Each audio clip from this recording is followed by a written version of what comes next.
Did you know that more than 2/3 of divorces in the US are initiated by women? A fact to keep in mind as we discuss Nightbitch, which was adapted from the book of the same name by Rachel Yoder, which is about a woman who has given up her career as an artist to be a stay-at-home mom, and she begins to think that she's turning into a dog. It was adapted and directed by Marielle Heller, and I've only seen The Diary of a Teenage Girl and It's a Beautiful Day in the Neighborhood from her, but I really enjoyed both of those films. I think that she has a great knack for making tough topics like sex, death, and parenthood approachable but not too preachy, and she does it with a great sense of humor. And Nightbitch is maybe the most ambitious of all three of those films. It aims to tackle just about everything about motherhood, physical and emotional changes postpartum, gender roles, and parenting, but the main selling point is that it's essentially using a werewolf movie format as a means of expressing these things. I thought that sounded kick-ass and was really excited for this movie, but that's kind of where both the good and the bad come in here. It's a very, very cool premise that certainly has its moments of humor and even delving into body horror a little bit. But man, I wish Amy Adams had it mentioned An American Werewolf in London in one of the interviews that I watched, and she said it wasn't like that, but still, as I was watching, I was like,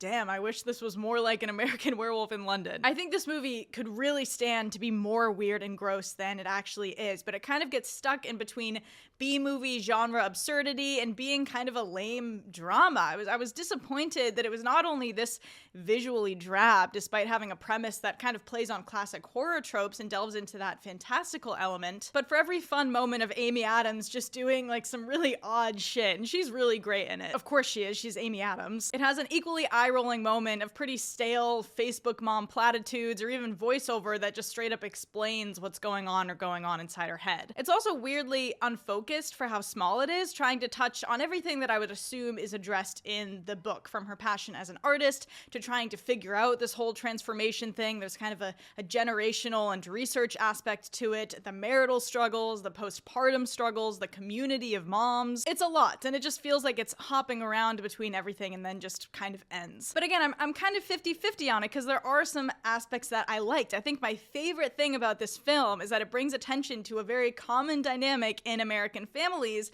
Firstly, where the mother stays home to raise the child full-time and the father continues working. And this obviously works for certain people, but in the event that the mother feels like she had to sacrifice her passion or her sense of self in order to do this, it can lead to resentment and even divorce if they don't find a more equitable way to raise the kid. But I like that it tackles an even broader relationship dynamic of women being expected to be the homemaker regardless of whether kids are involved or not. It depicts the all too common behavior of weaponized incompetence, an example being where she asks her husband to make the coffee and he says, sure, I guess I'll do it, but I don't really know how, and he asks her how to do it, which in itself is a burden. The idea of your partner saying, sure, I want to help, tell me what to do, rather than them taking responsibility for that or the responsibilities at home being shared again in a more equitable way. And so I think it's interesting that this movie addresses that but doesn't make Scoot McNairy's dad character out to be a bad guy. He's clearly a good guy who is trying, but he also has a lot to learn about how to be a good dad and a good partner. When this is the dynamic, the father often has no idea what the mother is going through at home, and that's what can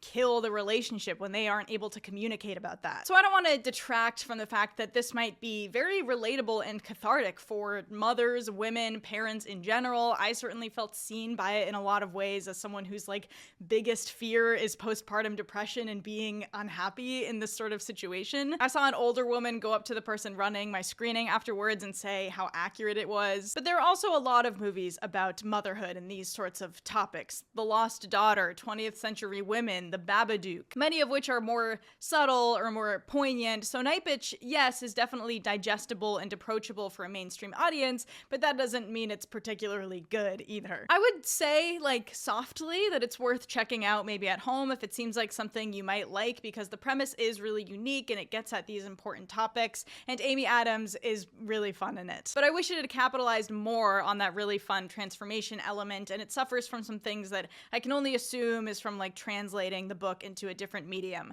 So I'm going to give Nightbitch 2.5 out of 5 stars. I wanted to get some quick thoughts out on this one because I'm seeing Queer tonight. I will try to have a review out for that ASAP. ASAP as well. And I'm just doing a lot of like catch-up watches right now, what I missed throughout the year to finalize a top 10 list or 20 or whatever I'm gonna do. I don't know. But let me know your thoughts on Nightbitch. Are you gonna head to the theater this weekend? What are you excited for the rest of the month? Don't forget to like and subscribe and keep an eye out for more videos soon. Thanks for watching.